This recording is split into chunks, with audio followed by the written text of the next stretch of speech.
Good morning, students. In previous lecture, we studied about the monohybrid inheritance. Now, next is dihybrid inheritance. Mendel के पहले experiment के बाद Mendel ने दूसरा experiment start किया बेटे डाइहाइब्रिड इनहेरिटेंस का, यानी एक साथ दो कैरेक्टर्स की स्टडी करने जा रहे हैं अब हम. तो मेंडल ने पहले क्या सिलेक्ट किए,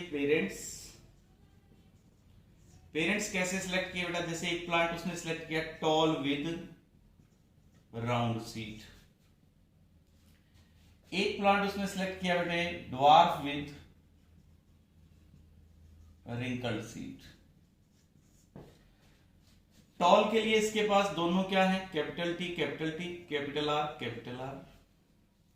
ड्वार्फ के लिए इसके पास क्या है, स्मॉल टी स्मॉल आर. तो इस एक्सपेरिमेंट में भी पिछले एक्सपेरिमेंट की तरह इसको मेल बना दिया, इसको फीमेल बना दिया.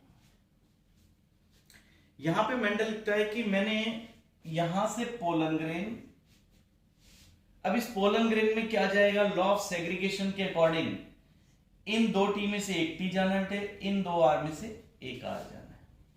तो यहां पे क्या आएगा बेटा, कैपिटल टी और कैपिटल आर. यहां पे ओवेरी में स्मॉल टी स्मॉल आर, और अब जो जनरेशन आएगी that's called as F1 generation, first filial generation बेटा.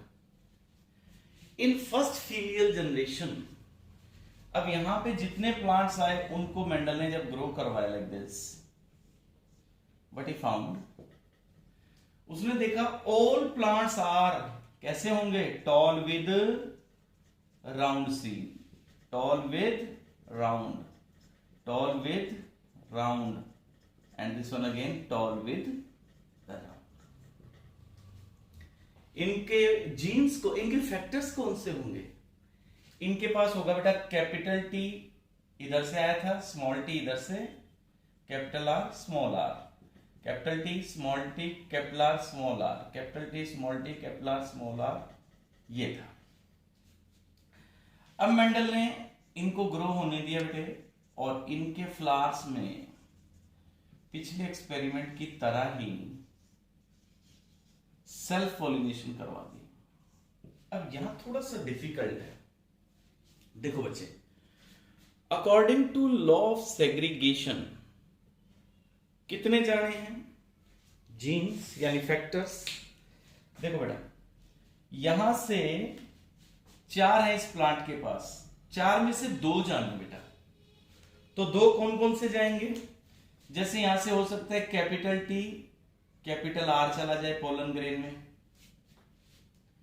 यह भी हो सकता है कि कैपिटल टी और उसके साथ स्मॉल आर चला जाए, यह भी हो सकता है बेटा स्मॉल टी के साथ कैपिटल आर चला जाए, और यह भी हो सकता है दोनों स्मॉल टी और स्मॉल आर चले जाएं. यहां पे ओवा में इसमें क्या क्या हो सकता है, capital T capital are, same हो सकता है बेटा कैपिटल टी, देखो क्योंकि यहां लॉ कौन सा लगेगा, लॉ ऑफ सेग्रीगेशन, ये पोलन ग्रेन और ओवा में लॉ ऑफ सेग्रीगेशन.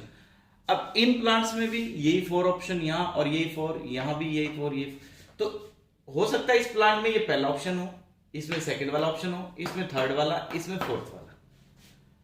तो वो तो इंडिपेंडेंट होते हैं ना, कोई क्रोमोसोम कोई फैक्टर्स किसी के साथ जा सकता है. अभी आप देखेंगे इसके रिजल्ट में. तो अब क्योंकि ये नंबर ज्यादा हो गया, पिछले एक्सपेरिमेंट में तो यहां 2 थे यहां भी 2 थे, इसलिए हमने कंक्लूजन निकाल लिया, बट यहां 4 है. तो यहां पे हम एक टेक्निक यूज करते हैं, उसको कहते हैं Punnett square method, that's called as Punnett square method. अब कौन सी जनरेशन हम देखने जा रहे हैं, F2.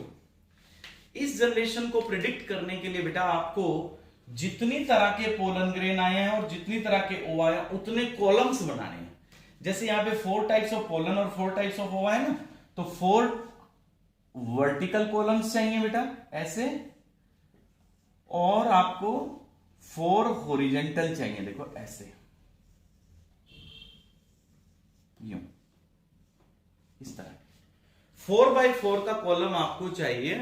तो इसमें आप क्या करेंगे, ये सारे ऑप्शन यहां लिख दीजिए, capital T capital are, second है बेटा capital T small T capital, दोनों स्मॉल, इधर सेम ये लिख दीजिए।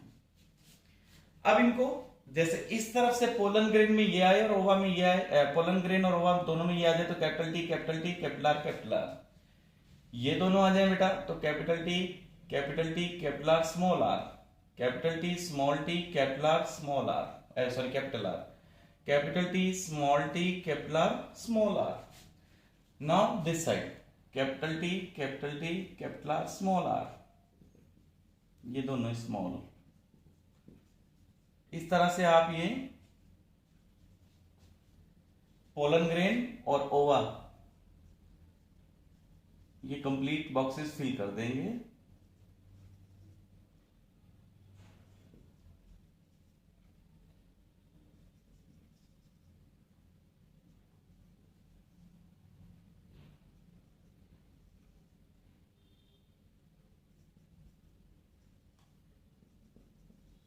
साथ के साथ आप क्या करेंगे, इसमें एक्सप्रेस्ड कैरेक्टर भी लिखेंगे बेटा।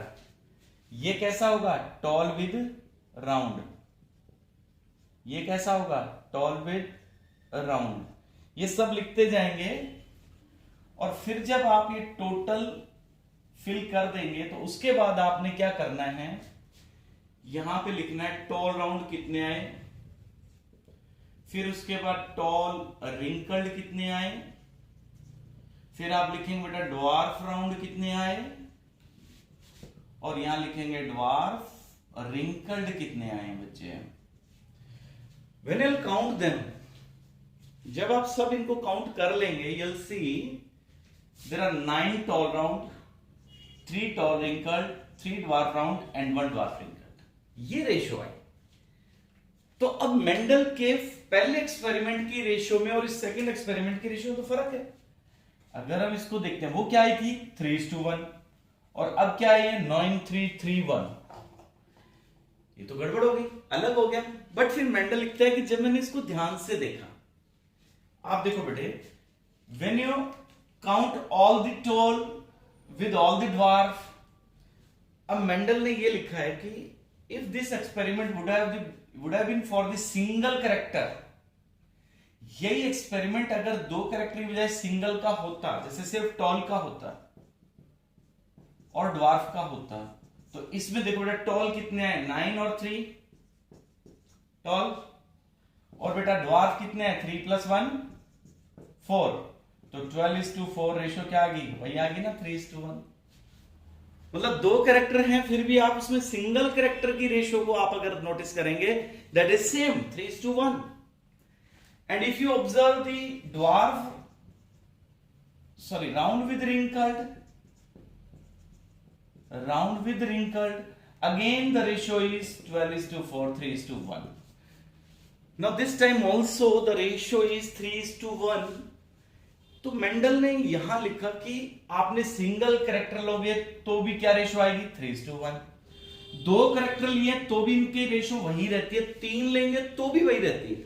सो it means during the inheritance of the characters they are independent to each other, means characters are independent to each other. ये कैरेक्टर्स एक दूसरे के एक्सप्रेशन पे इफेक्ट्स नहीं डालते, मतलब टॉल का कैरेक्टर अलग चलता है, राउंड का अलग चलता है, टॉल और राउंड का आपस में कोई भी इंटरेक्शन नहीं होता।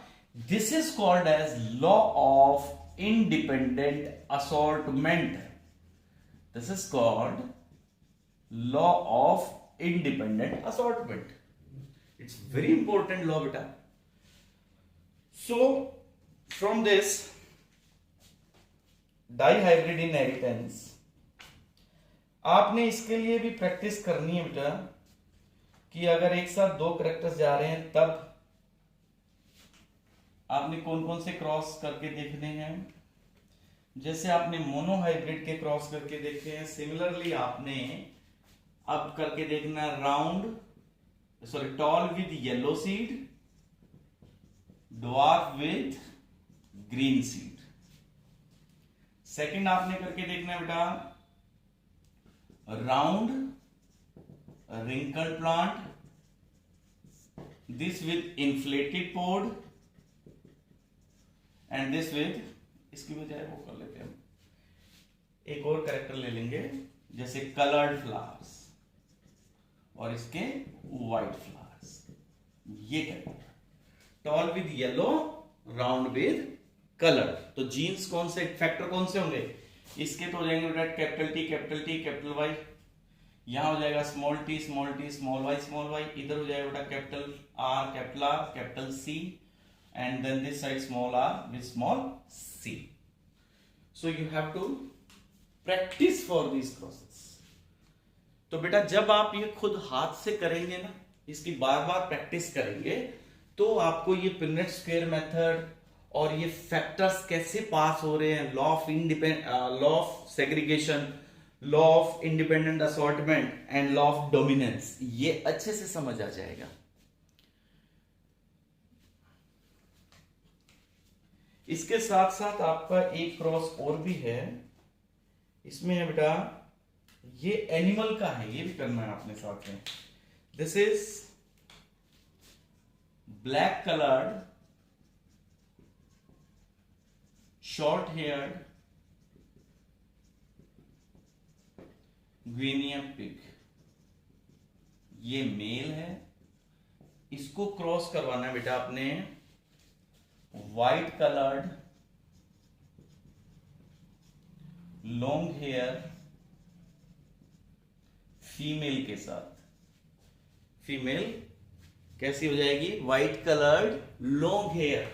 जीन्स कौन से लेंगे? यहां पे आप लेंगे बेटा कैपिटल बी कैपिटल एस, और यहां लेंगे बेटा स्मॉल बी स्मॉल एस। तो 3 क्रॉस हो गए बच्चे।